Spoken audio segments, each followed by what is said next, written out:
Hello dear students, आज हम पढ़ेंगे कक्षा 10 गणित की प्रश्नावली 12.2 के प्रश्न संख्या 8 को। चलिए आज की क्लास को स्टार्ट करते हैं। तो देखिएगा प्रश्न संख्या 8 में कह रहे एक गोलाकार कांच के बर्तन की एक बेलन के आकार की गर्दन है जिसकी लंबाई 8 सेंटीमीटर है और व्यास 2 सेंटीमीटर है, जबकि गोलाकार भाग का व्यास 8.5 सेंटीमीटर है। इसमें भरे जा सकने वाले पानी की मात्रा मापकर एक बच्चे ने यह ज्ञात किया है कि इस बर्तन का आयतन 345 सेंटीमीटर क्यूब है। जांच कीजिए कि उस बच्चे का उत्तर सही है या नहीं, यह मानते हुए कि उपरोक्त मापन आंतरिक मापन है और पाई बराबर 3.14 लीजिए। देखिएगा साथियों, ये प्रश्न आपके बहुत ही ज्यादा सरल है। सबसे पहले आपको प्रश्न समझ में आना चाहिए कि प्रश्न में आपको दिया क्या गया है और आपको निकालना क्या है। तो देखिएगा प्रश्न में आपको कहा जा रहा है एक गोलाकार कांच का बर्तन है, उस गोलाकार कांच के बर्तन के जो गर्दन है वो आपके किसके आकार की है, बेलन के आकार की है। और उसके बाद में यहाँ पे आपको यहाँ पे लंबाई और यहाँ पे व्यास दे रखा है, और उसके बाद में यहाँ पे जो आपके गोलाकार कांच का बर्तन है उसका भी यहाँ पे आपको व्यास दिए गए। आपको कहा गया है यहाँ पे जो बच्चे ने बर्तन का आयतन निकाला है 345 सेंटीमीटर क्यूब, ये सही है या फिर नहीं। तो ये आपको अच्छे तरीके से वापस से कैलकुलेशन करना है। गोलाकार भाग और आपके जो बेलनाकार भाग है उसका आपको आयतन निकालना है, और उसके बाद में जो यदि उत्तर 345 आ जाए तो आपके सही है, अन्यथा आपके गलत है। बहुत अच्छे तरीके से सोल्व कर सकते हैं। तो आइएगा आप बिल्कुल सिंपल तरीके से हम इस प्रश्न को सोल्व करते हैं। सबसे पहले यहाँ पे हम लिखेंगे हल। अब ध्यान से देखिएगा साथियों, जो आपको प्रश्न में दिया गया उसका सिंपल तरीके से हम डायग्राम बना देते हैं। देखिएगा प्रश्न में आपके कहा जा रहा है जो आपके बर्तन है वो कैसा है, गोलाकार। तो यहाँ पे गोला बना देते हैं। तो इस प्रकार से हमने गोला बना दिया। उसके बाद में आगे कहा जा रहा है इस गोलाकार बर्तन की जो आपके गर्दन है वो कैसी है, बेलन के आकार की। तो इसकी गर्दन बना देते हैं हम बेलन के आकार की। इस प्रकार से हमने इसकी गर्दन बेलन के आकार की बना दी है। अब आगे प्रश्न में कहा जा रहा है यहाँ पे जो आपकी गर्दन है इसकी लंबाई आपको दे रखी कितनी, 8 सेंटीमीटर। तो यहाँ पे इसकी लंबाई 8 सेंटीमीटर बना देते हैं। उसके बाद में इसका व्यास दे रखा है, तो यहाँ से लगाकर यहाँ तक इसका व्यास कितना है, 2 सेंटीमीटर है। उसके बाद में आपको यहाँ पे आप देखोगे तो यहाँ पे गोलाकार भाग का व्यास भी आपको दे रखा है कितना, 8.5 सेंटीमीटर। तो ये आपके व्यास हो जाएगा 8.5 सेंटीमीटर। अब आपको क्या करना है, आपको सबसे पहले ये जो गोला है इसका आपको आयतन और उसमें आपको बेलन के आयतन को जोड़ देना। वो यदि आपके 345 सेंटीमीटर क्यूब आ जाता है तो बच्चे ने जो आयतन निकाला वो सही है, अन्यथा गलत है। आई बात समझ में, बहुत ही सिंपल है। तो आइएगा आप बिल्कुल सिंपल तरीके से जो प्रश्न में आपको माप दिए गए थे उनको यहाँ पे लिख देते हैं। सबसे पहले यहाँ पे लिखेंगे बेलनाकार गर्दन की लंबाई आपको दे रखी है, तो यहाँ पे लिखेंगे बेलनाकार गर्दन की ऊंचाई, गर्दन की ऊंचाई को h से मानेंगे। h बराबर आपको दिया गया है 8 सेंटीमीटर। उसके बाद में इसका व्यास भी दे रखा है, तो यहाँ पे लिखेंगे तथा व्यास बराबर आपके हो जाएगा कितना दे रखा है, 2 सेंटीमीटर आपको दिया गया। आपको पता है यहाँ पे व्यास दिया गया है, तो आपके बेलनाकार भाग की त्रिज्या कितनी हो जाएगी, व्यास की आधी। बहुत ही सिंपल है। तो यहाँ पे लिखेंगे इसलिए त्रिज्या बराबर त्रिज्या को r से मानेंगे। r बराबर 2/2 बराबर 1 सेंटीमीटर। आपको बेलनाकार गर्दन की आपके त्रिज्या पता चल गई। अब यहाँ पे आप देखोगे तो यहाँ पे गोलाकार भाग को आपको क्या दे रखा है, व्यास दे रखा है। तो यहाँ पे लिखेंगे गोलाकार भाग का व्यास, गोलाकार भाग का व्यास बराबर आपको कितना दिए गए, 8.5 सेंटीमीटर आपको व्यास दिए गए। तो अब आप आसानी से गोलाकार भाग की त्रिज्या निकाल सकते हो, क्योंकि त्रिज्या क्या होगी, व्यास की आधी। तो यहाँ पे लिखेंगे गोलाकार भाग की त्रिज्या, गोलाकार भाग की त्रिज्या को हम कैसे मानेंगे, यहाँ पे त्रिज्या के लिए हमने छोटा आर लिया है, तो यहाँ पे गोलाकार भाग की त्रिज्या के लिए हम कैपिटल आर ले लेंगे। कैपिटल आर बराबर हो जाएगा आपके 8.5/2 कर देंगे। व्यास की आधी त्रिज्या होती है। अब उसके बाद देखो दशमलव हटाएंगे, 0 आ जाएगा। तो यहाँ पे 85 आपके 20 हो जाएगा।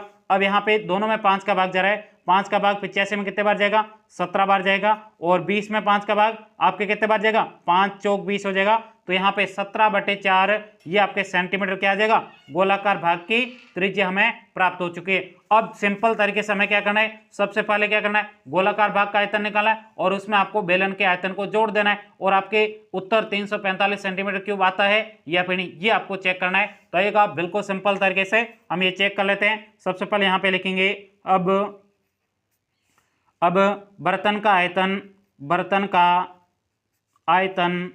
अब इस पूरे बर्तन का आयतन कैसे निकलेगा, आपको क्या करना, सबसे पहले गोले का आयतन, तो यहां पे लिखेंगे गोले का आयतन प्लस कर देंगे हम बेलन का आयतन, यहां पे लिखेंगे प्लस बेलन का आयतन। ओके, अब सबसे पहले मुझे कमेंट्स करके बताना है गोले के आयतन का आपको सूत्र याद है या फिर नहीं। यदि सूत्र याद है जल्दी से कमेंट्स कर दीजिएगा, मैं आपके कमेंट्स का वेट कर रहा हूं और आपके कमेंट्स को मैं जरूर लाइक करूंगा।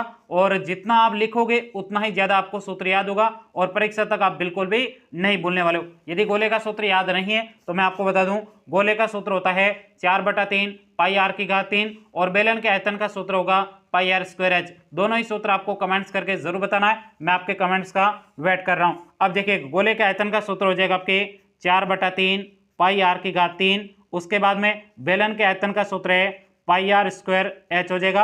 अब जो संख्या कॉमन आ रही है उसको कॉमन ले लीजिएगा, यहाँ पे एक पाई कॉमन आ रहा है तो यहाँ पे पाई कॉमन ले लिया, शेष बटा आपके 4/3, उसके बाद में आर की घात 3 प्लस आपके यहाँ पे पाई कॉमन आ गया, शेष बचा आपके आर स्क्वायर एच हो जाएगा। अब यहाँ पे क्या करना है, मान रखना है। पाई का मान आपको प्रश्न में कहा गया कितना लेना है, 3.14, तो यहाँ पे ले लेंगे 3.14, उसके बाद में 4/3।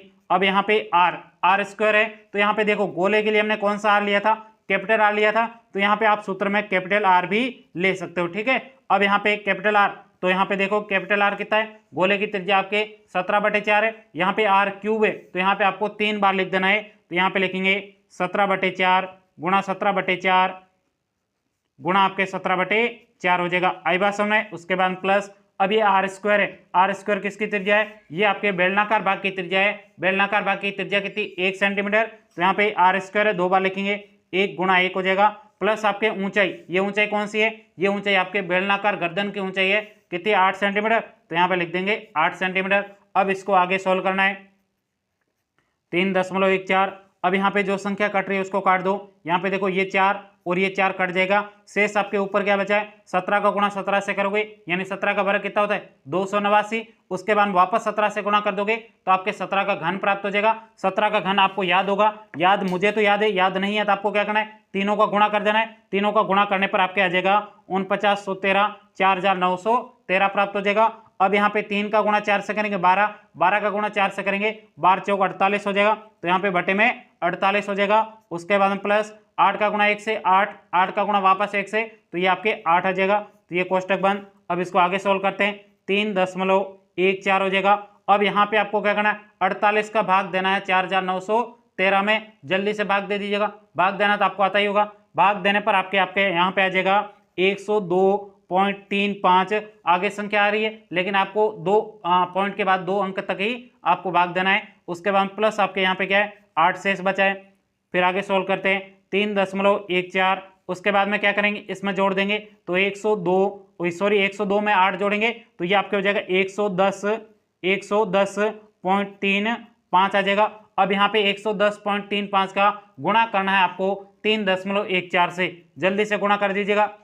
कर दिया गुणा, बहुत अच्छी बात है। गुणा करने पर आपके मान आएगा 346.499 आएगा। अब देखो 99 है तो इसको आप आगे बदल सकते हो 5 में, तो ये आपके आगे हो जाएगा लगभग उत्तर 346.5 आ जाएगा, ठीक है। आई बात समझ में। तो यहीं तक ही आपको उत्तर निकालना था। अब देखिएगा आपने जो उत्तर निकाला है और बच्चे ने जो उत्तर निकाला, क्या वो दोनों सही है, देखो ध्यान से। बच्चे ने जो उत्तर निकाला वो कितना है, 345 सेंटीमीटर क्यूब है, जबकि हमारा उत्तर है वो कितना है, 346.5 सेंटीमीटर क्यूब हमारा उत्तर प्राप्त हुआ है। क्या बच्चे ने उत्तर निकाला वो सही है, वो बिल्कुल भी सही नहीं, क्योंकि वो 345 है, जबकि सही उत्तर क्या है, ये आपके सही उत्तर रहने वाला है। तो यहाँ पे हम लिखेंगे अतः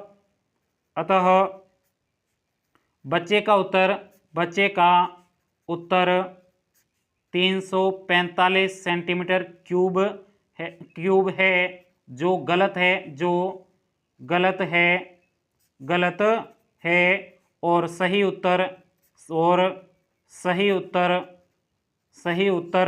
346.5 सेंटीमीटर क्यूब है, ANS। यहीं तक कि आपको इस प्रश्न का उत्तर लिखना था। इसी के साथ में आपके प्रश्नावली 12.2 कंप्लीट होते हैं। अब हम नई प्रश्नावली के साथ में मिलेंगे, तब तक के लिए जय हिंद, जय भारत।